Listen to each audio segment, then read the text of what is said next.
Your internet may be delivered by a drone someday soon.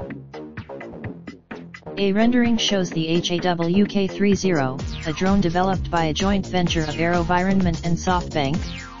It has a wingspan. As the pilotless flying wing came in for a landing, winds suddenly picked up. Facebook's that inaugural 2016 flight proved an inauspicious beginning for Facebook's foray into internet beaming drones, but perhaps a fitting one.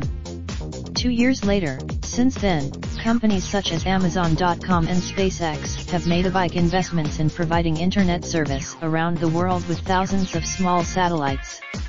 SpaceX had and don't count out solar-powered, high-altitude drones or giant balloons. Advances in solar cell and battery technology have made those technologies more feasible. Last month, driving these and other projects is the promise of 5G connectivity. That fifth-generation connecting remote users would enhance the market potential even more, said John Robbins, an associate professor of aeronautical science and coordinator of the Unmanned Aerial Systems program at Embry-Riddle Aeronautical University. Increasing that footprint where people are able to access that information is extremely important, he said. This is one way. The attraction of drones and balloons is they could cost much less than building cell towers in remote areas. And their location. Industry experts estimate that only 10% to 20% of the Earth's land area is covered by terrestrial cell towers. Mobile operators, if you could broadcast internet to remote areas for extended periods of time, that would be a very desirable capability to have, said Arthur Holland Michel, co-director of the Center for the Study of the Drone at Bard College in New York. You could connect a lot. Over the years, several companies have wrestled with that challenge of keeping a pilotless plane aloft for long periods. In the 1990s, NASA formed an alliance with firms such as AeroVironment, Aurora Flight Sciences, which was acquired by Boeing in 2017, Scaled Composites bought by Northrop Grumman Corp. in 2007, and San Diego's General Atomics to develop technology that could be used in drones that carried out science and environmental missions at high altitudes. The result was several solar/electric powered prototypes, including a modification to a drone AeroVironment had initially built for a classified program that became the Pathfinder Plus. On a test flight, at the time, however, the limitations of solar cell efficiency and cost inefficiency of battery storage made those planes less than commercially viable, said Wahid Nawabi, CEO of AeroVironment. More recently, high-profile drone efforts by tech giants Menlo Park's Facebook and Mountain View's Alphabet fizzled out for similar reasons.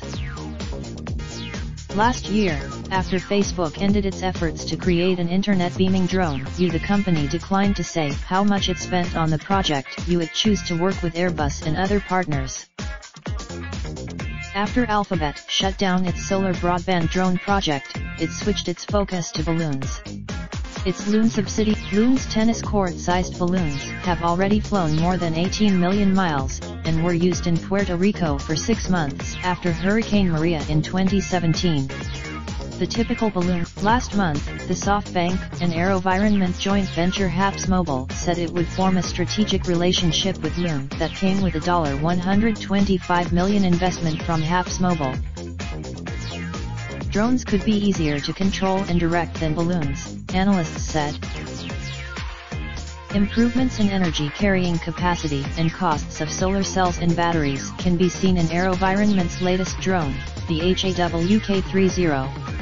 Rolled out a month ago, the HAWK-30 will collect power from the sun during the day and draw off its batteries at night, a SoftBank executive said in a translated presentation late last month.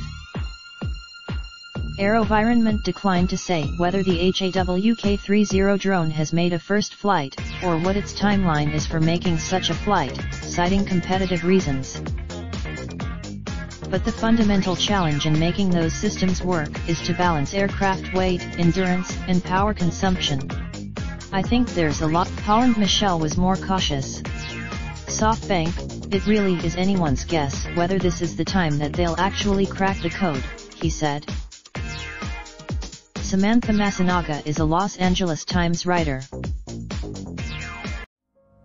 Raindrop, drop top, smoking, no cooking the hot pot. Fucking on your bitch, yeah, that. Looking up, open the park pot.